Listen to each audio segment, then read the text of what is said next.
Hello and welcome to Airsoft. Oh no, the camera's been wrong. Hello and welcome to Airsoft Sunday, another series here on the StayFreshShoe YouTube channel where I'm going to do videos about airsofting because airsofting's really cool. You may, if you're familiar with other videos, you may have realized already that there's a kind of link between some of the content on my channel now. It's kind of like 3D print related and airsoft related, but those are things I'm interested in, so hopefully you'll be interested in them too, and then we can just all enjoy doing kind of fun content things together where you can, you know, just kind of enjoy what's going on and learn fun things because they're great hobbies to be a part of. Yeah, so let's get started with Airsoft Sunday episode 1. Gear, or more importantly, chest gear. As you can see, I'm wearing something. I'm wearing this. This is my chest rig, also known as a plate carrier in the biz, in the airsoft biz, and also in like the kind of regular world, real life world business. Yeah, it's called a plate carrier, and it's what I use to carry my plates. Just kid, lol. No, I use it to carry my magazines. I got some medic patches here. I've got these little carabiners up the top. Look at that, carabiners there. I use that to put my grenades on. So then when I want to use grenades, I just use them. I've got my magazines at the front here. Magazines everywhere. And then I've got some patches here. Look at that. Look at that. Dead meme. Hooray. But, you know, I still enjoy it. It's okay if you still enjoy it. It's still fun. And, you know, actually, when I airsoft, I do know the way. So jump on board and I'll help you survive. So yeah, guns. I think kind of like the prequel to what this is the gun that I use. So I now main this. It's a Crytek M4. It's the CRB version. There's a few different types. There's the SPR, the PDW, the LVOA, and the LVOAC, and the LVOAB. But this is the CRB version, and I quite enjoy it. It's very good. I've got a cheeky red dot on there on the top, a little vert grip, and yeah, it does me very well. I run it with 7.4 volt lipos, and yeah, it's a fantastic airsoft gun, fantastic gun. I used to actually snipe. For a bit of a history lesson, I bought an M4 first of all. I had a Vulcan ASL Mod M4, and it was cool. It was a great starter rifle, full plastic construction, and out of the box actually it was pretty good. But then I started to modify it and upgrade it, and they didn't really go.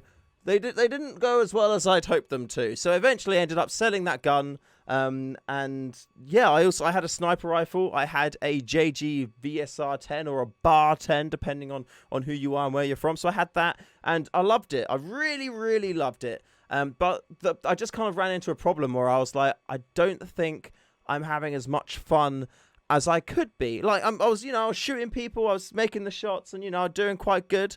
I even had I remember a point where I was walking out to the field, and I could hear people saying, "Oh no, it's that guy. He's really good." And I must admit, I got a little bit of a boner from that. I was very happy with that. But now I'm just a regular M4 guy running around, but my enjoyment level has increased so much. Like, I mean, I was having fun before, but now I'm having like a right blast. So it was a good decision to make. And the reason why, or the tipping point for me, was a game where I was at a game day with a load of friends, and one of my mates came up to me and he was like, "How many kills have you got?" And I was like, about 4 or 5, but I haven't died once, so I'm doing really well. And I was like, "How many have you got?" And he's like, "Oh, I've died about 20 times, but I've got about 60 kills."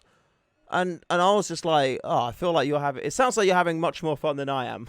Like creeping around in a tree, getting wet, getting muddy, and you're out there having the time of your life, just like killing everyone, getting killed, but enjoying it too. So that was the point for me where I was like, I'm going to go back to M4 platform, and it's going to be a good decision. And you know what? It bloody well was. And here we are today. So that did mean I had to swap out from my sniping kit, from my recon kind of kit, and move back over into the M4 kind of platform. And I didn't really ever, when I used my M4, I didn't really ever get to a point where I was happy with the kit that I was really using. So it was kind of a bit of a new territory. Was it's exciting, and I didn't think that I could really make my my recon scouty kit, sniper kit kind of work, which is around somewhere. Where is it? It's down on the floor there. I'll do a video about that another day, but for now, this is what we're talking about. So can I stand up? You're gonna just be looking at my. There you go. You don't need to see my face because this is what you want to look at anyway. So, but look at my face. Oh no, wait, I can do this. Hey, look at that. Technology. We have the technology, Molados. So this is my chesty rig here. On the front, I've got my three mid-cap mags. On the sides, I've got 2. However, when I'm actually running in a game, one of these will already be out in the gun. And then this is how I'll be kind of like running around with. On the game day, I take my rifle like this here. And my rifle is just constantly slung through this bungee mount. Easy single point harness. And I fucking love this thing so much. You don't understand how much I love this thing. It doesn't even feel like my gun is there. Literally, take it off. And I don't feel any weight difference. Highly recommend it. The way I've got this strapped up the top, a little bit of a cheeky modification there, a bit of a customization. Don't worry though, I'm going to take you through exactly what I did. And then you'll be able to do it too, and you'll be very happy. So, single point harness, right on the front there, allows me to kind of go up quite quick, you know, do those kind of quick movements, which is very, very good, very handy. Pop that down now, take that down to the side. Again, we're not going to talk about the gun today. All we're doing today is talking about this cheeky vest thing here. It's so nice. I like my hard clamshell magazine holders. I can't remember what the official name is, but I think, look, it's here. This is what the mag holders are, and they're amazing. They're absolutely so good. They hold the mags in so tight. There's tons of different ways you can set them up, and like, oh, absolutely love them. I bought them on Amazon. Here's a link. I'm not an affiliate, so you won't be giving me any money, sadly, but you know, buy them anyway and you'll have a great time, I'm sure. So those are the magazine holders. They are mold, they're hard plastic. Customize them as much as you want. Fantastic. Next up, we've got the magazines. Here's one here. So this is actually the Ares Amoeba mid-cap magazines. 140 rounds in them in total, and I must admit, very happy with these. Haven't had a single feeding issue. They pretty much shoot the first BB. You put it in your gun, it'll fire a first BB straight away. No problems there. Dropped them in mud, thrown them about the place, hit them on, you know, people's heads when they've been really stupid and they haven't revived me, even though they're a sniper and we're being pushed on the position. You know who you are. Don't do that, okay? Get me up and I'll save your life.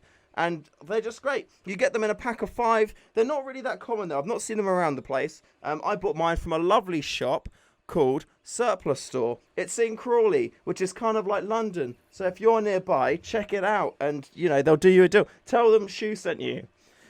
They won't know who that is, but just tell them that anyway and then people will start to know who I am, which is exciting. Those are the mags. They come in a pack of 5. Do I own any more mags than this? Yes. Do I take them with me? No. Do I want more of these? I don't need them. I can't actually justify buying more of these mags purely because these clamshell thingies, don't lose them. They're just always there, holding them in nice and tight. They don't go anywhere. You can even mount these upside down if you want, in case you want to just like pull it down. But I just quite like having it in the side. Ooh, I want some ammo. Ooh, I want to put my ammo back. And like reseating mags, I don't have to look at all. I can just go, look at that. Not looking, even though I'll be doing it with my gun in my hand. Look, not looking at all. Boom, not looking at all.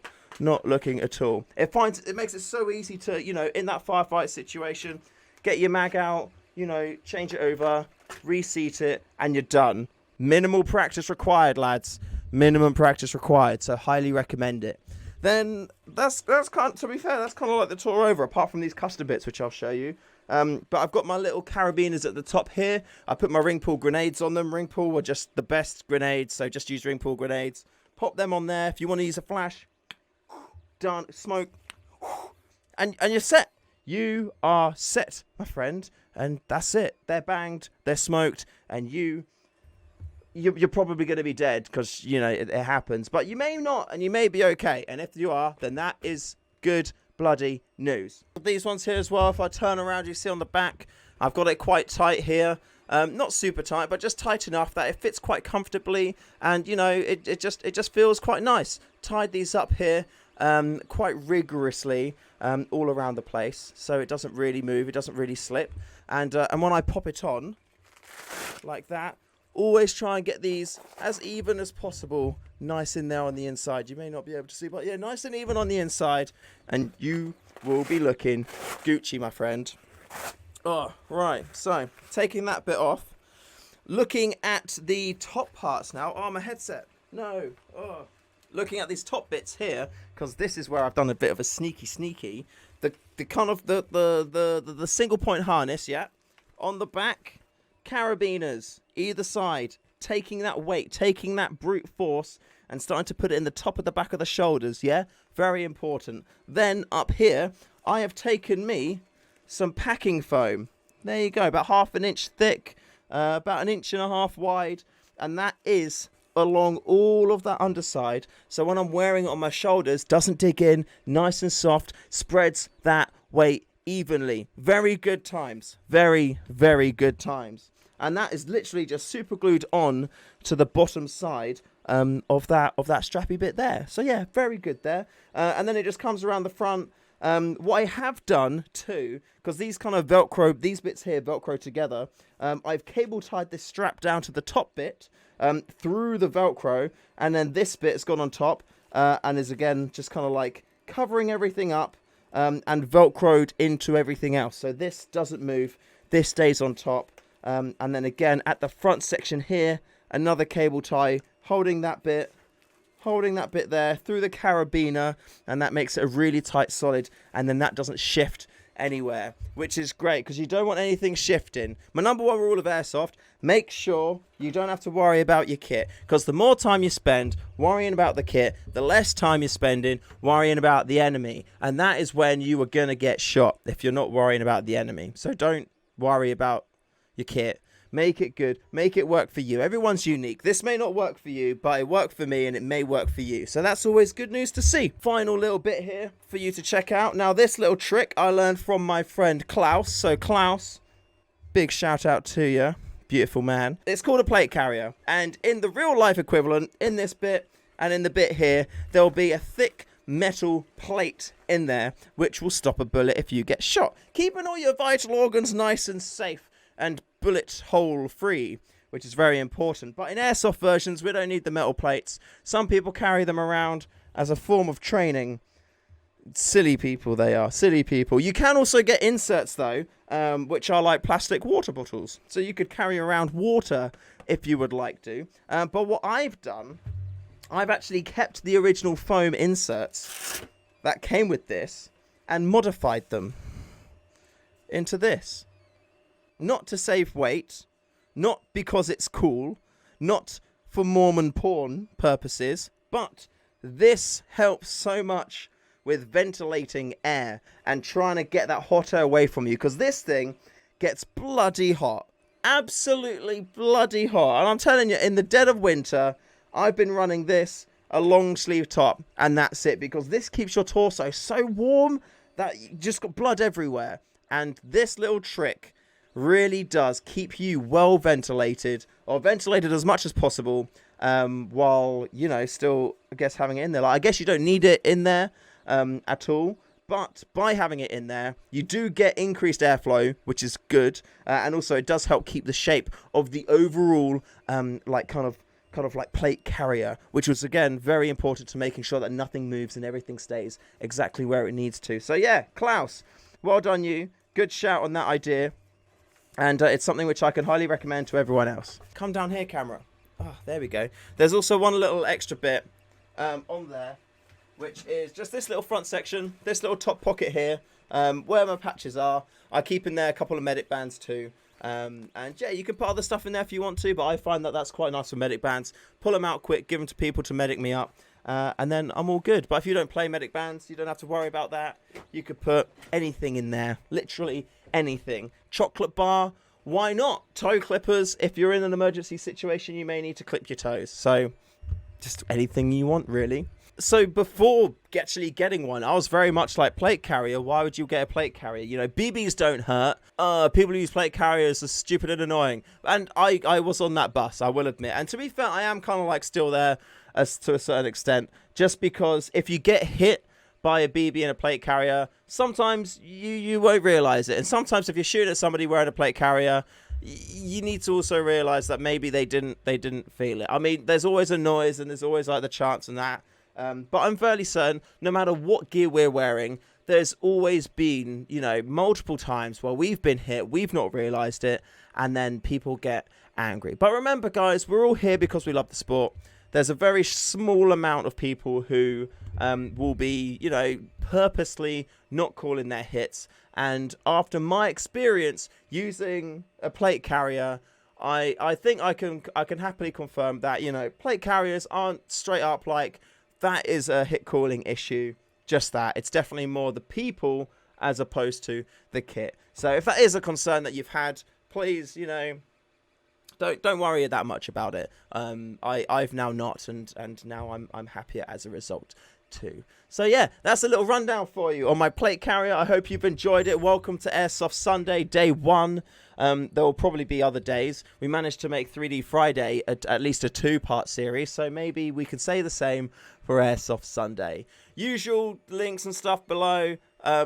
Subscribe, that'd be great. Share it, that'd be great. And also check out the Twitch. I Twitch semi kind of regularly. That's gonna hopefully become more of a regular thing, just like these things. And yeah, I'll see you around, guys. Remember, play safe, stay fresh, and call your hits.